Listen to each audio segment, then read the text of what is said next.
Good afternoon. Thank you for coming. My name is Alex Sutton. I'm a program manager in the Azure specialized compute team. I work on our AI and HPC infrastructure and services. What I want to do today is just give you a brief overview of the range of GPUs that we have in Azure and the broad range of scenarios that customers are using them for. Kind of when we think about how people are using GPUs, they may start in one area, then quickly realize they have another business problem that can benefit from the acceleration or speed up of GPUs. They may start on the visualization side with remote desktops. They may then accelerate on HPC simulation and be able to see the results. They may start on deep learning or AI. They realize they also have a rendering problem for the corporate communications group. We really see that GPUs are applied across industries. As one example, we often go in with our oil and gas customers and talk about their HPC problems. How do I do reservoir simulation? How do I go and visualize the drill bit? And at the end, they say, "Oh, by the way, do you support rendering?" Our corporate communication group is backlogged on their videos. Can you help us by doing rendering on demand in the cloud? So kind of my main takeaway is the use cases of GPUs are very, very broad and are applying to multiple business groups within an organization. As an example, I'll walk you through some scenarios that we're seeing in the automotive space. Kind of the low-hanging fruit is often around visualization. Think of this as VDI, remote desktops in the cloud, and increasingly engineering workstations in the cloud. Instead of having very expensive servers, effectively servers or workstations under people's desks that consume a lot of power and are very loud, move those into the cloud. Particularly as you start doing engineering around the world, those desktops can be shared. A modulo latency, but what we're finding is the latency into Azure for most remote desktop cases are actually pretty good in the US, Asia, and Europe, even coming in from multiple locations to a single area. What this is starting to enable is more collaboration with supply chain partners doing design together and securely in the cloud. The data now no longer needs to leave the enterprise's cloud deployment because you can bring the partners in, give them a secure desktop, give them access to the resources that they need, and work collaboratively. So this is very important on the front end of the engineering life cycle, as well as on the back end. If I'm doing simulations, CFD, or crash analysis in the cloud, how do I go and look at those results? I often have too much data to bring on premises or bring down to a workstation. I want to have a GPU-enabled workstation in the cloud next to the data so I can go and visualize the results. Then the last one, where maybe a broader audience, is how am I doing streaming out to many devices, gaming, video, kind of classic web streaming accelerated through GPUs. The GPU that we're providing for the remote visualization is the NVIDIA M60 card. This is the NV series of virtual machines available with 1, 2, or 4 GPUs. This depends upon how many users are using the machine, how much GPU memory do they need, and how much machine memory. We provide two types of driver types for the high-end engineering apps. Each NV 1, 2, or 4 comes with NVIDIA Quadro driver. This is their high-end enterprise driver that usually requires a FlexLM license server in order to use. One of those licenses is provided with each of the NV series apps. So that's how you can support the Dassault apps, the Siemens apps, the Autodesk apps. If instead you have more of a VDI scenario and you want to have multiple users using that GPU, you can use the NVIDIA Grid license, which I believe has five users per GPU, and then you can also purchase additional if you're multiplexing many users onto that GPU.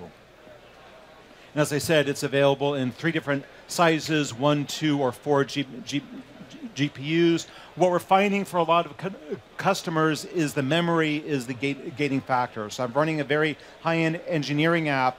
1 GPU may be fine, but I need additional RAM, so people are getting the entire box.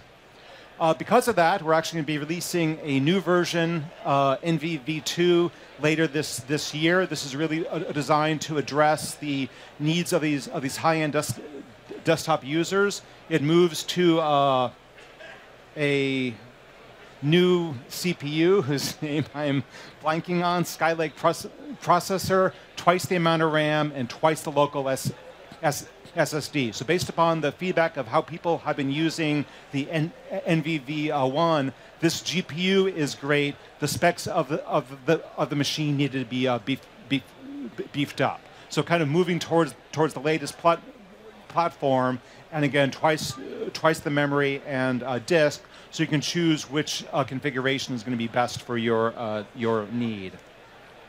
In terms of delivering remote desktop solutions, we have a wide range of partners, kind of ranging from the traditional thin client approach from Teradici or Citrix, where I can have a very small, inexpensive device on my desk, plug in a monitor, I'll plug in a keyboard. The desktop is in the cloud.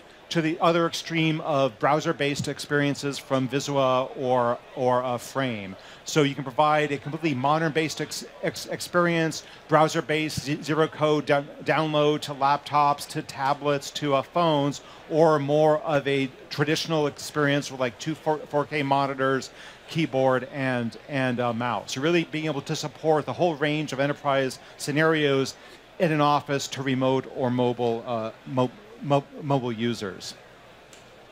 Second workload is rendering. People tend to think about rendering as something that you see in Hollywood films or advertising, but there's actually a lot of industrial use for rendering.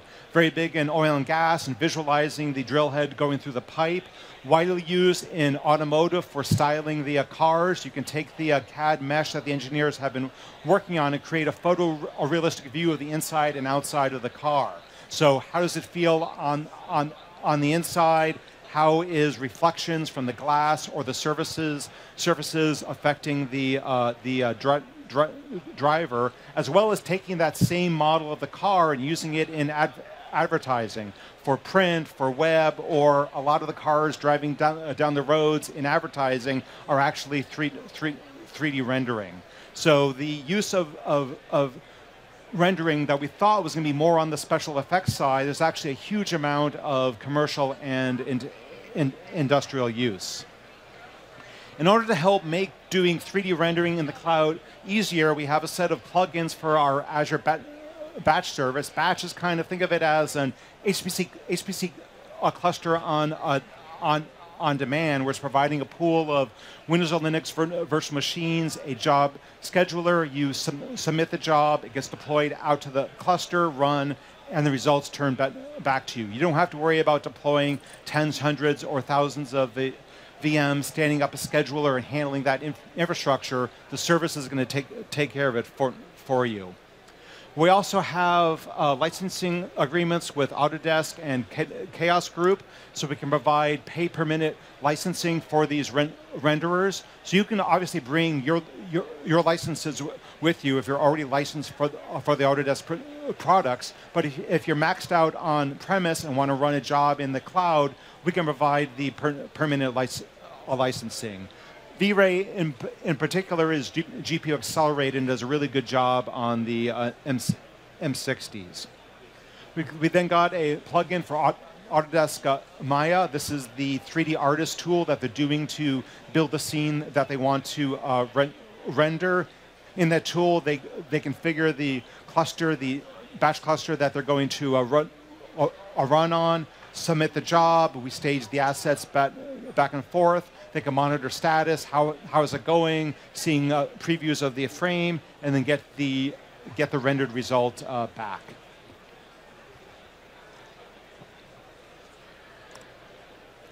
Third scenario is kind of classic HPC simulation. In the automotive world, finite element analysis. I'm going to go and crash a couple of cars. How is it going to stand up to that stress? Computational fluid dynamics. How is the wind going over the car, and how is my design affecting the fuel economy of the car? How do the various systems interact? What's the electrical or the electrical or RF interference in the car? The goal here is to build as few physical models as possible. How can I build a virtual model of the car, simulate a bunch of different designs? What happens if I change this part, or the structure, or the density of this? Is it going to improve my strength?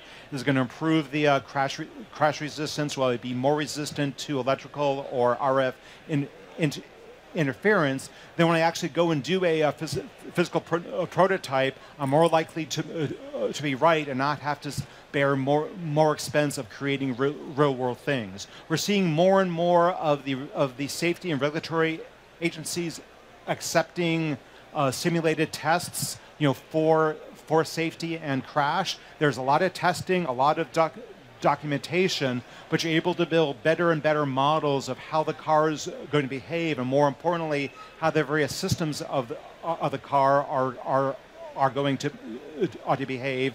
That all of the workflow is really going digital. It's actually starting to blend more into the AI and deep learning world, where I can go and analyze the simulations that I've done, the crashes that I've done, and start to build better and better models. And instead of having everything be partial differentiation equation based, it's moving more towards AI models that, as I gather more and more data, I can be smarter in predicting the world through the AI than I can through the engineer designing the device. So it's really about, how can I digitally create the real world and then tie it into my overall workflow.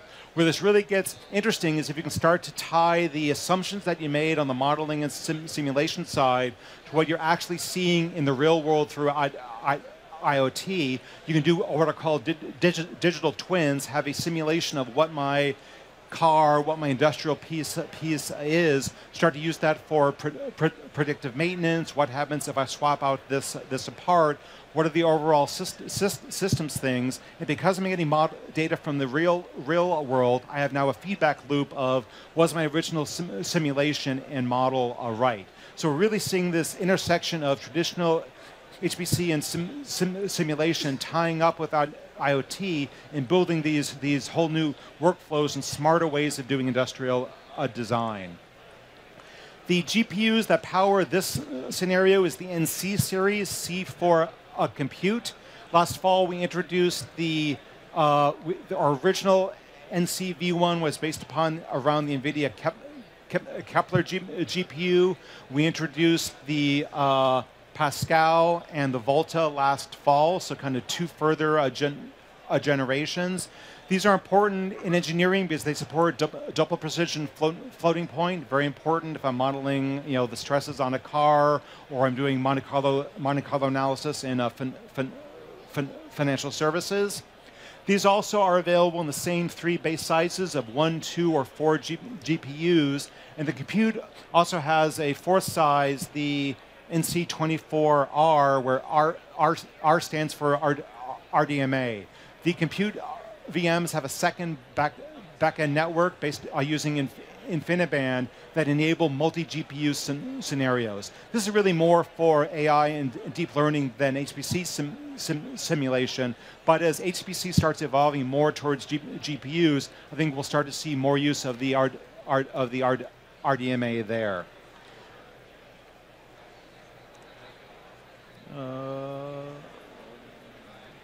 Okay. Yep. So the Pascal and Volta. Third scenario is around deep learning and AI. In the automotive world, the big one that we hear about is autonomous driving. That could be cars, trucks, forklifts, drones, submarines. But it's actually a much more complex world in driving. I have to understand, what is the car seeing? How is it going to respond? What's the impact on the braking system? How fast is the car accelerate or decelerating? What's the impact on the body stress, on the torque? There's a whole bunch of simulation testing that you need to do. When you think about when I'm doing real production scale AI at this level, I've got to develop very, very powerful algorithms that are going to use many GPUs. I've got to have a lot of data to train with and a lot of compute for experimentation. So we introduce a fifth type of GPU specifically for deep learning. This is the ND series. This is based around the NVIDIA Tesla P40 card. This is very good for deep learning because it supports single precision, floating point, and half precision. It's also got 24 gigs of local memory on the GPU. The NC cards all have 16 gigs, so this helps you run larger models or larger batch sizes of data coming into the GPUs. This is also a very good GPU for inference also, so for both training and batch evaluation of deep learning models. Like the other sizes available in 1, 2, and 4 GPUs, as well as the back-end InfiniBand network. Coming soon, we have a lot. Those ones have 4 GPUs. We have a lot of customers asking for an 8 GPU training option. So later this summer, we'll be introducing the NDV2, which is an 8-way, so 8 GPUs in the box, connected by NVLink, which is NVIDIA's proprietary high-speed interconnect for GPU to GPU communication. The other sizes hit bottlenecks on the PCIe bus, which is one of the reasons why we only have 4 GPUs in the box. So my only alternative for larger training is to use InfiniBand. This new size will give you 8 GPUs. This is basically equivalent to the NVIDIA DGX2 AI supercomputers. Basically, the fastest single training box that you can get in the cloud. This will initially be just the 8 GPUs, no second back-end InfiniBand network because of the way that NVLink works. Just one example of a customer in the automotive industry that's using our GPUs for autonomous driving training. It's a supply chain partner for Audi that's working with them on the chassis. So they're involved in not necessarily the core autonomous driving algorithms, but more how is the car responding? How do you think about it from a systems point of view of everything in the car that needs to be part of how the decisions are made? What's the impact on the driving experience, on the stability of the car, and the comfort of the passenger? So there's really a huge ecosystem of companies and partners working on these autonomous driving problems. We tend to hear about the very visible, sexy things of radar and LiDAR. What does the car see? There's a whole bunch of other decisions that need to be modeled out as well. To help people go and do this at scale, it's really hard. You have to worry about clusters and scheduling and data and scaling up and scaling down. We have a service called Batch AI that can be used a standalone platform service or with tools like Azure ML. It really helps the data scientist and production AI teams go and do AI training and scoring at scale. You basically say, here's the job that I want to run, this many CPUs or GPUs, here's the AI framework, here are my parameters, go. We spin up a cluster for that job or series of jobs, schedule the work, have a work queue if you're running hundreds or thousands of jobs as an experiment, make sure everything works, and then turn it off at the end. Support for any AI framework or script that you want to run. A lot of simplified experience in terms of having access to standard out, standard error, the models, the data. It's really making that scale experience easy for the data scientists to use, including storage and whatever program model they want to use to access it. This service is in preview now. We'll have some experiences with Azure Machine Learning coming soon. It was what you saw in a couple of the keynotes and breakout sessions yesterday around doing like hyperdrive for hyperparameter tuning, and any of the large-scale training at scale was done on Azure Batch. I was thinking about showing a demo, but I'm seeing that I'm out of time. I actually have a session coming up at 4:45 if you want to learn more about Batch AI and how we're using GPUs at scale for experimentation, distributed training, and other parallel type of scale-out scenarios.